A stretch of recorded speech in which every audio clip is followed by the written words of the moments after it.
Apa yang melalaikan seseorang sampai kemudian baru sadar di alam kubur? Di antaranya apa? Alhaakumut.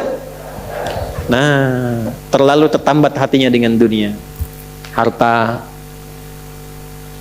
Nggak dilarang memperbanyak harta, silahkan.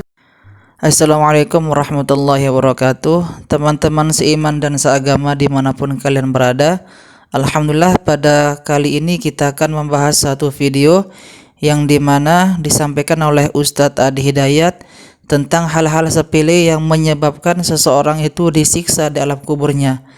Dan bagaimana dalam pembahasan ini dan ceramah beliau ini kita mendapatkan kebaikan-kebaikan dan kita mendapatkan petunjuk dari Allah Subhanahu wa taala supaya dihindarkan dari hal-hal tersebut. Mari kita simak videonya.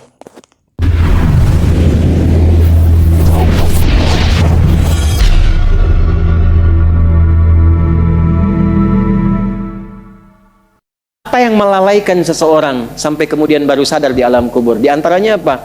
Alhaakumut. Nah, terlalu tertambat hatinya dengan dunia. Harta. Nggak dilarang memperbanyak harta, silahkan, banyakin. Tapi untuk apa? Fi sabilillah. Taati Allah dengan harta itu. Maaf, jangan kebayang kalau fi sabilillah itu untuk infak saja. Cari kotak masjid. Ya, setanah kusir. Nggak begitu, kan ada konsepnya. Ini untuk yang di keluarga. Bagaimana kenyamanan di rumah, bikin rumah yang nyaman sehingga punya musalla. Ya, anak-anak sekolahkan di tempat yang mengenal Allah, tingkatkan kualitasnya. Pakai untuk umrah, pakai untuk haji. Lihat saudara-saudara di samping. Setelah itu lebarkan. Baru ada babnya lagi setelah orang tua, saudara, kerabat, ada anak yatim, baru dibuka untuk umum. Itu ada petanya. Nah, sekarang pandai-pandai dengan harta antum menghitung kebutuhan sebulannya berapa, tabungan pemetaannya berapa. Nah, yang lewat dari situ itu titipan Allah, bekal antum untuk mendapatkan ridhonya sebelum diambil. Antum gaji 30 juta, kebutuhan rumah tangga 15 juta, tabungan 5 juta, 10 juta itu bekal tabungan antum tuh akhirat. Maka babnya keluarkan di Quran. Apa bab ibadah lewat harta? Tunggangi itu. Jangan terlalu bergantung, nanti begitu meninggal baru sadar, mau balik lagi nggak bisa. Antum sekarang punya kedudukan, suatu saat hilang kedudukan itu. Pelajari bab tentang fikih kedudukan, bagaimana menaati Allah lewat kedudukan, bikin kebijakan yang baik sebelum meninggal. Antum lagi belajar sekarang, taati Allah lewat ilmu, bagaimana cara belajar yang benar sebelum meninggal. Ada yang kerja mengumpulkan harta aja, ya. Ada yang mengumpulkan, hitung sebanyak-banyaknya sampai lupa, tidak menjadikan semua itu sebagai bekal pulang. Selanjutnya, Al-Adiyat ayat 9. Afala ya'lamu idza bu'athira ma fil qubur wa husila ma fis. Tuh. Ini untuk pelaku maksiat. Yang banyak berbuat maksiat. Apa nanti nggak malu dan nggak khawatir kalau itu diungkap di alam kuburnya? Silahkan Anda tutup-tutupi saat di dunia. Tapi kalau nggak ditobati, di alam kubur akan terasa. Saya ulangi, di alam kubur akan terasa. Silahkan tutupi. Jadi ada dua tipe pelaku maksiat ini. Yang pertama, pelaku maksiat yang menutupi kemaksiatannya, tapi tidak tobat. Ya, awas, ini tipe pertama. Yang saya maksudkan pelaku yang tidak tobat ya, bukan yang tobat. Jadi pelaku maksiat, dia sadar dia maksiat. Dia bisa tutupi dari manusia, tapi dia pilih nggak tobat. Nah ini nanti akan diungkap di alam kubur dan diberikan satu muqaddimah azab nerakanya. Yang kedua, pelaku maksiat yang sadar dengan maksiatnya dan secara terbuka dia bermaksiat karena merasa kuat dengan menunaikan atau mengerjakan perbuatan maksiat itu. Ya, nah itu dua tipe seperti itu. Turunlah kemudian surah Al-Adiyat ini salah satunya. Afala ya'lamu idza bu'athira ma fil qubur wa husila ma fis, akan diungkap suatu saat nanti. Kalaupun Anda tutupi. Tapi bagi yang terakhir, perhatikan baik-baik. Bagi yang merasa nyaman dengan kekuatannya, baik itu kedudukan ataupun harta, sehingga terang-terangan berbuat maksiat dan merasa tidak ada yang mampu untuk mencegahnya, itu saat masuk kuburnya langsung ditampakkan neraka pagi dan petangnya. Di surah Ghafir surah ke-40 ayat 46. An-naru yu'raduna 'alaiha ghuduwan wa 'ashiyya. Hati-hati. Ya, hati-hati. Wa yauma taqumus sa'atu adkhilu ala fir'auna asyaddal adzab. Jadi maaf, orang-orang yang maaf sekali gemar mengumpulkan harta hanya untuk pamer saja, untuk mengoleksi dunia, tak pernah punya visi hidup untuk pulang, maka mesti hati-hati. Alhaakumut taka. Orang yang maksiat terbuka nggak mau sadar mesti hati-hati, ya, karena cara pulangnya itu berbeda. Teruskan. Quran surah Al-Infitar ayat keempat. Ketiga, kan 8 ya semua ya. Wa idzal quburu bu'thirat. Al-Infitar ayat keempat. Apabila yang dikubur itu sudah terungkap, terbuka semua, maksudnya selesai, terbelah, ini kiamat. Jadi dikubur pun nggak selamanya, ya. Ada yang pengen abadi di alam kubur? Tidak, nggak selamanya, ya. Jadi kalau yang nikmat di alam kubur tadi kan diberi kenikmatan ya, kenikmatan pembuka, itu cuma mukadimah aja Pak Bu. Insya Allah nanti kalau sudah masuk kubur, ya, insya Allah mudah-mudahan dimuliakan. Itu kalau dapat kemuliaan itu cuma pembuka, itu cuma pembuka saja, mukadimah saja. Diberi kenikmatan melimpah, enak, istirahat, nyaman dan macam-macam, ya. Itu cuma pembuka aja. Nanti satu masa selesai di situ. Wa idzal quburu bu'thirat. Selesai semuanya, balik kita ke alam lain, puncaknya ke akhirat. Nah, ayat ini Al-Infitar ayat yang keempat ingin menegaskan di alam kubur pun tidak abadi, pindah. Oh, berarti yang pelaku maksiat tadi menyimpulkan nggak apa-apa kan, cuma sementara mimpinya bangun. Iya Cepi, cuma saat bangun lebih dahsyat. Jadi yang dimimpi keluar semua. Ya. Ya. Terus Quran surah Abasa, ya, surah 80 ayat 21. Baik, pelan-pelan. Kalau tadi kan sudah diungkap ya, di kuburnya bagaimana, nikmatnya bagaimana, bahayanya bagaimana yang mengancam. Nah, sekarang kita akan masuk ke kubur tidak? Akan masuk tidak? Nah, maka di Abasa ini diingatkan, Quran surah 80 ayat 21. Tsumma amatahu fa'aqbarah. Orang yang hidup itu satu saat pasti akan diwafatkan. Kalau sudah wafat akan dikuburkan. Di semua kita tidak ada yang bebas dari penungguan di alam kuburnya. Tadi tunggu. Nah, ini CAQ semua kan, calon alam kubur. Kita akan masuk nih. Jadi Allah sadarkan mumpung masih hidup, dari dua kejadian tadi, ambil ibrahnya, siapkan diri kita, karena kita nggak akan bisa menolak kematian. Kalau sudah wafat pasti dikubur. Teruskan dulu ya, kita agak cepat. Al-Mumtahanah ayat 13. Sudah? Ini nyambung semua ayatnya, indah sekali. Jadi kalau kita sudah sadar, ini resiko kebaikan, ini resiko keburukan, dan kita tahu akan wafat, akan dikuburkan, bagaimana cara persiapannya? Supaya nggak lalai tadi ya.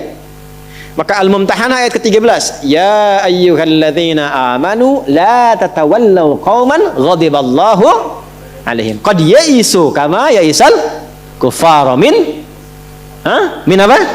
Ashabil kubur. Maka jangan banyak bergaul dengan orang-orang yang menjauhkan kita dari ridha Allah Subhanahu wa taala. Cari teman yang baik sekarang. Pertama, maaf, bikin kebaikan di rumah tangga dulu. Itu kan teman hidup. Ya. Awas, hati-hati. Kalau melihat istri kurang baik atau sebaliknya, jangan dihakimi, jangan difonisi. Justru Allah kirimkan antum itu untuk menebarkan kebaikan dan menyempurnakan kesemaan bersama. Jelas? Jadi sekarang yang dilakukan teman hidup dulu. Rubah jadi baik dulu. Anak-anak jadi baik dulu. Setelah itu cari tempat tinggal yang baik, bergaul dengan orang baik. Antum yang kuliah cari teman yang baik. Antum yang kerja cari teman yang baik. Maaf. Kalau ada tawaran kedudukan ke hartanya berlipat tapi menjauhkan Anda dari Allah, ingat ini. Tsumma amatahu fa'aqbarah. Ingat saat ditawari itu Anda meninggal, dikubur. Dan ingat ancamannya. Ingat pasalnya tuh. Ya, ingat suratnya. Paham? Nah, karena itu masukkan ayatnya, jangan sekali-kali menjadikan keadaan di sekitaran kita justru memperkuat datangnya ancaman Allah dan nestapa saat kembali ke alam kuburnya. Bahkan orang-orang yang tidak beriman pun, yang buruk pun, yang beriman tapi maksiat pun, itu sejatinya ketika temannya masuk ke kubur nggak mau ikut-ikutan. Makanya disindir oleh Allah. Hei, kamu ini sadar nggak sih? Orang yang mengajak kamu maksiat itu, lihat temannya meninggal pun, temannya wafat pun, dia nggak pengen ikut. Kadang-kadang dia abaikan. Coba lihat, ya ada pimpinan misalnya tingkat tertinggi, lihat anak buah bawahnya misalnya menjalankan tugas bahkan dari dia untuk berbuat salah, berbuat maksiat. Ya, apakah mengedarkan narkoba atau misalnya membackingi kegiatan yang tidak baik. Lalu tiba-tiba dia wafat, apakah peduli atasannya? Tidak. Yang ada yang terjadi, jangan bawa-bawa atasan, padahal dia yang nyuruh. Terus Anda mau jadikan teman yang seperti itu? Dia pada kawannya saja nggak bertanggung jawab, dengan imannya saja dia nggak peduli. Kalau dia dengan Allah saja nggak peduli, kenapa Anda dia jadikan teman? Dan kenapa Anda menjadikannya dia teman? Kalau bahasa anak sekarang tuh begini, Allah aja dia gituin, apalagi kamu. Kan? Ya, Nabi aja dia cuekin, apalagi kamu kan? Ini peringatan Quran, ini bukan dari saya, ini peringatan Quran. Jangan sekali-kali Anda dimanapun Anda berdinaskah, tugas formal, Anda berdagangkah, jangan berteman dengan orang menyimpang. Karena saat Anda susah pun yang akan peduli. Temannya aja yang sama-sama berbuat menyimpang, dia sisihkan, apalagi Anda. Paham? Teruskan. Quran surah ke 35 Fatir ayat 22.